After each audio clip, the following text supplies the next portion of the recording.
throughout this series, the Inspire series, I'm speaking with our small business owners to see a little bit about where they are with their admin systems. Okay, so we're going to go ahead and jump into our Belle Christa Adminute with Seirra. Okay, so all right. So first, let's talk about, you are a professional organizer, correct?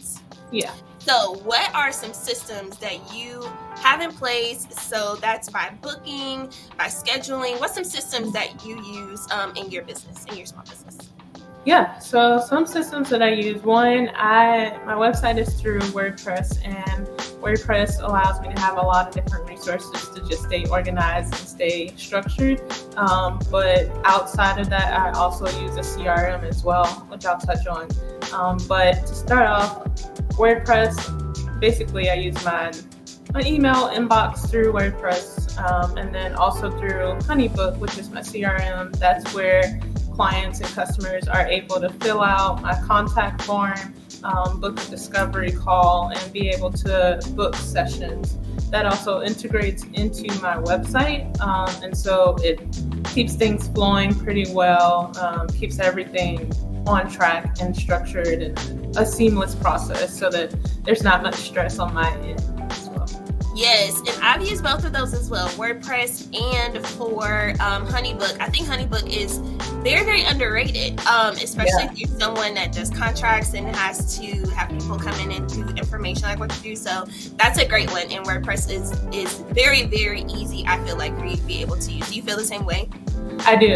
It has different layers to it. So I will say when you first get on it, it may seem like it's overwhelming, but when you start peeling back the layers and just start with the simple, basic part of it, then you're really good to go.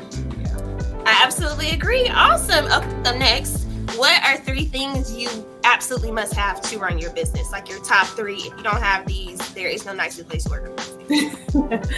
My top 3, I would definitely say the CRM for sure, Honeybook.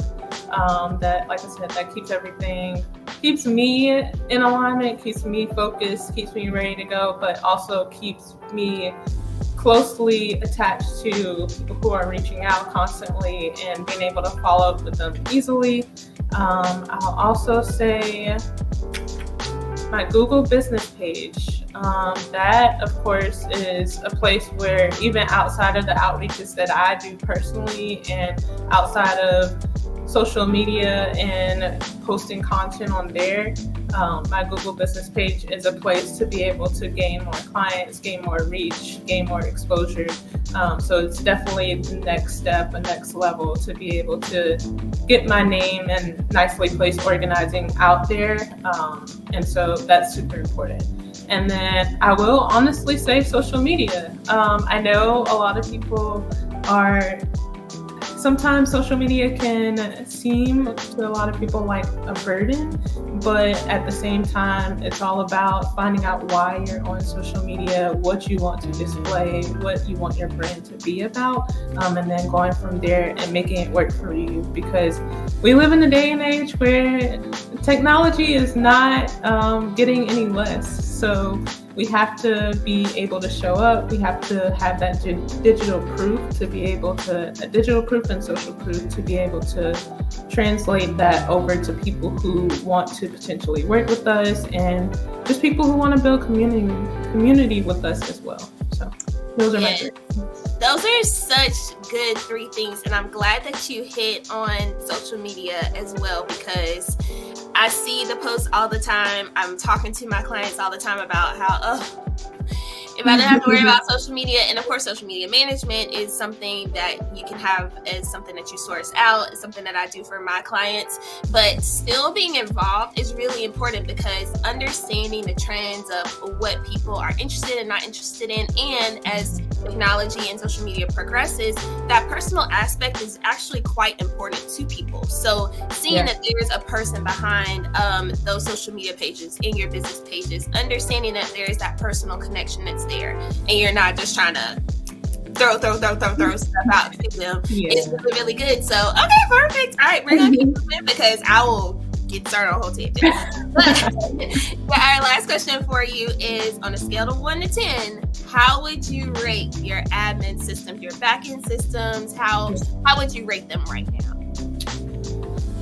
I would say I thought about this a little earlier, and I would say it's an 8. Okay. We're gonna keep working on that. Mm-hmm. What'd you say?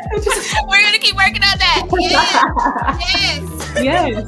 I would say it's an 8 because for me, I feel like it's in a good space, but of course there's always room for improvement. I do have some automations, but of course there's always room to add more, especially in a place where I want to eventually get to a place where I'm working more on the business, more on the business than in the business, and being able to scale to next levels, things of that nature. So, I would say it's an 8.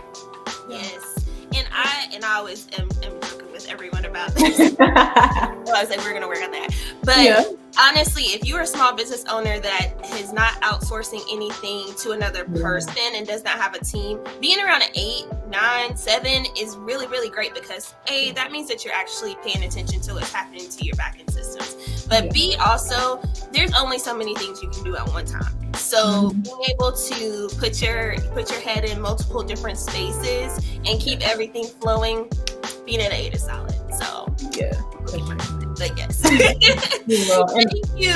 Yes. No, I was gonna say the outsourcing part is definitely key, and that's something that even I'm getting ready to expand on, like in the future, just bringing on another like a person who can assist with certain areas and certain tasks so that I can take my hands off of it. So yes, and that's important too, and knowing when the right time is to